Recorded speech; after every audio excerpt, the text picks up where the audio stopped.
Doctor ইউনূসের 6 মাসের কারাদণ্ড ও জরিমানা। 1 জানুয়ারি 2024 বাংলাদেশে শ্রম লঙ্ঘনের অভিযোগে করা এক মামলায় গ্রামীণ টেলিকমের চেয়ারম্যান ও নোবেল বিজয়ী অধ্যাপক মোহাম্মদ ইউনূস সহ 4 জনকে 6 মাসের বিনাশ্রম কারাদণ্ড দেয় ঢাকার 3 নম্বর শ্রম আদালত। সেই সঙ্গে 5,000 টাকা জরিমানা করা হয়। আদালত বলেন, মোহাম্মদ ইউনূস সহ অন্যদের বিরুদ্ধে শ্রম আইন লঙ্ঘনের অভিযোগ প্রমাণিত হয়েছে। রায় ঘোষণার পর জামিন আবেদন করা হলে রায়ের বিরুদ্ধে অ্যাপিল করার শর্তে তাদের 1 মাসের জামিন দেয় বিচারক।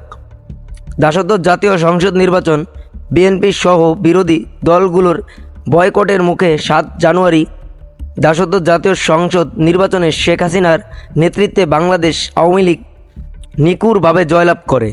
নির্বাচনে 41.8% ভোট পড়েছে। তবে নির্বাচনের গ্রহণযোগ্যতা নিয়ে বিতর্ক রয়েছে। বিরোধীরা নির্বাচনের ফলাফল প্রত্যাখ্যান করে পূর্ণ নির্বাচনের দাবি জানায়।